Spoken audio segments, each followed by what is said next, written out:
On a une revanche à prendre. Salut à tous, aujourd'hui on se retrouve pour faire cet avant-match entre Aston Villa et Arsenal dans le cadre de cette deuxième journée de Première Ligue. Ce match se jouera à Villa Park à l'extérieur après avoir accroché une victoire de 2 buts à 0 à domicile face à Wolverhampton. Ça serait le temps que vraiment on rentre dans cette Première Ligue et qu'on commence pour une fois pour toutes cette course au titre. Avant de commencer cet avant-match, n'hésitez pas à vous abonner, liker, commenter, ça va faire toujours plaisir de vous avoir dans mes vidéos. Donc comme d'habitude, nous allons commencer par parler des dernières rencontres qu'il y a pu avoir entre Aston Villa et Arsenal. Et ben on va commencer déjà par parler de la saison dernière. Une des raisons de pourquoi j'ai dit qu'il va falloir qu'on prenne une revanche, parce que l'année dernière, Aston Villa nous a battus 2 fois. Dont la première fois à l'extérieur quand on s'est déplacé à Villa Park au mois de décembre dernier, on a perdu sur le score de 1 but à 0, but de McGinn au début du match. Et là après ça il y a eu beaucoup de problèmes de VAR, là je sais pas, la VAR qui nous a pas, il y aurait dû avoir un penalty qui aurait dû être sifflé après un tacle sur Gabriel Jesus.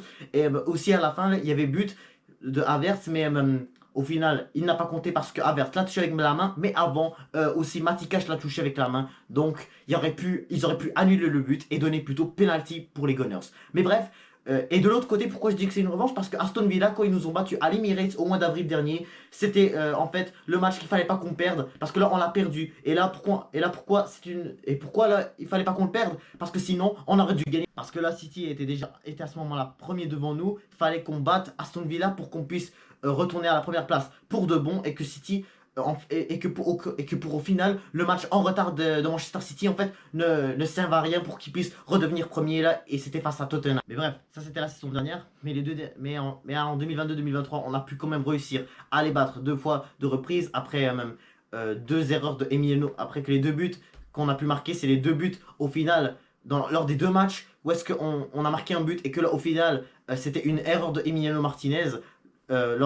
Si on parle d'abord du but de Martinelli à l'Emirates lorsqu'on les avait battus 2 buts à 1 en septembre 2022, lorsque Martinelli marque et Emiliano Martinez lâche le ballon, tandis que de l'autre côté c'était l'inverse. C'était la même chose, Emiliano Martinez en finale, Jorginho avait tiré sur le poteau et là Emiliano Martinez était à ça de l'empêcher de rentrer, mais au final, ça a touché sa tête et c'est rentré dans les buts. Et puis, lors de la saison 2021-2022, au mois d'octobre 2021, on avait même gagné sur le score de 3 buts à 1 lorsqu'on avait toujours un Emile Smith-Rowe titulaire, on avait toujours Aubameyang, on a pu s'imposer sur le score de 3 buts à 1, et puis aussi, on avait réussi à battre cette équipe de Aston Villa à l'extérieur sur le score de 1 but à 0 lorsque Saka a fait un magnifique tir et il l'a mis dans les filets et il a célébré en roulant. Puis Leno, qui était titulaire lors de ce match-là, a fait un match et il a fait un save.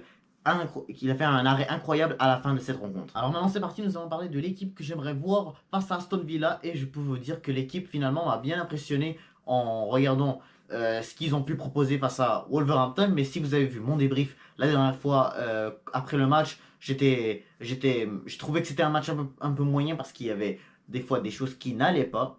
Mais je peux dire que d'un autre côté, il y a beaucoup de choses qui allaient super bien et on va parler de ça maintenant. Alors dans les buts, alors comme j'ai dit dans le débrief, dans le dernier débrief, en fait, David Raya, je trouve que ça me fait toujours mal de le voir avec le ballon dans les pieds, ça me fait toujours peur de le voir essayer de soit dégager, soit de faire la passe. Des fois, j'ai peur qu'il la perde comme il a fait face à Tottenham là, au mois d'avril dernier.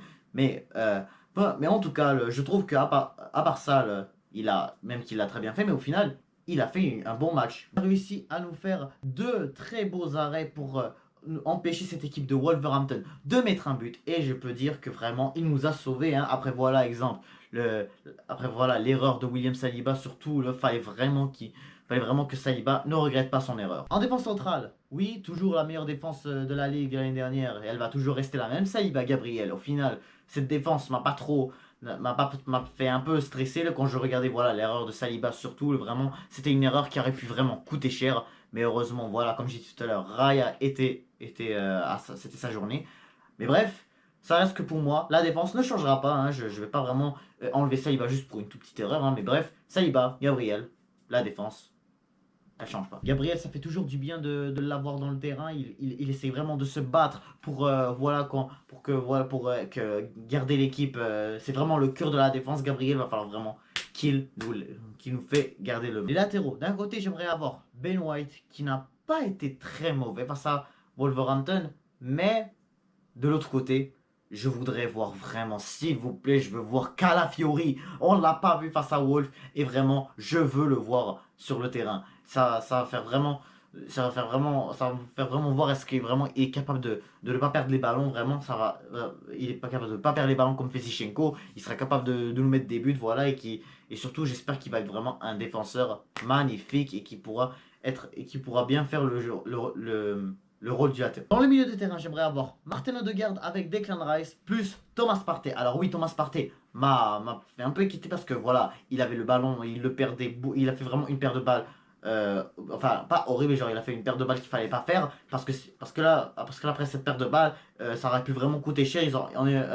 C'est vraiment une paire de balles de Thomas Partey qui aurait pu faire vraiment que Wolf aurait pu marquer et que là, David Raya a mis cet arrêt de Declan Rice, il s'est vraiment battu, donc je peux pas dire qu'il a été mauvais, mais au final, on n'a pas vu grand chose de lui. Mais ce que j'ai pu voir, c'est que vraiment, il s'est battu et au final, quand il se bat, il est fort. Et pour finir avec l'attaque, les ailiers et l'avant-centre, donc on commence avec les ailiers. Bukayo Saka, Gabriel Martinelli. Gabriel Martinelli, hein, oui, il a fait, oui, on l'a peut-être pas vu beaucoup, mais au final, il a fait un bon match. Bukayo Saka, c'était l'homme du match, donc au final, il a fait une très belle assist à Kai Havertz, une très belle passe.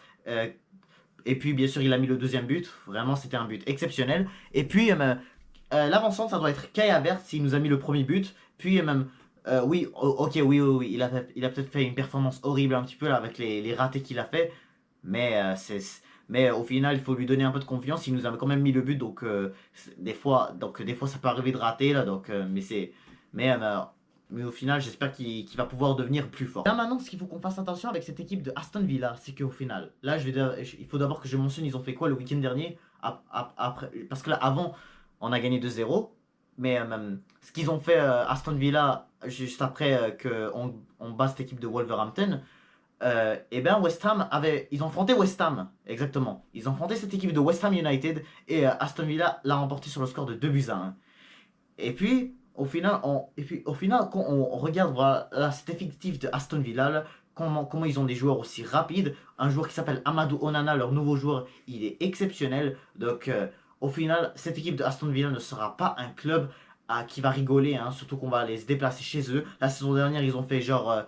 Depuis le début de la saison dernière, là, tous les matchs qu'ils ont fait à domicile, ils les ont tous remportés. Quand ils ont affronté City, quand ils nous ont affronté, voilà, ça a fait vraiment, ils ont vraiment gagné tout, ils ont fait vraiment une série de 15 victoires, ou je me souviens plus combien, mais bref, ils ont remporté beaucoup de matchs à domicile, surtout au début de la saison. Voilà, c'est la fin de cet avant-match entre Aston Villa et Arsenal. Donc j'espère, Inch'Allah, qu'on va pouvoir s'imposer sur le score de 2-1. Parce que moi, la vérité, je ne vois pas du tout Villa finir ce match avec aucun but marqué. Donc vraiment, je pense qu'on va pouvoir s'imposer.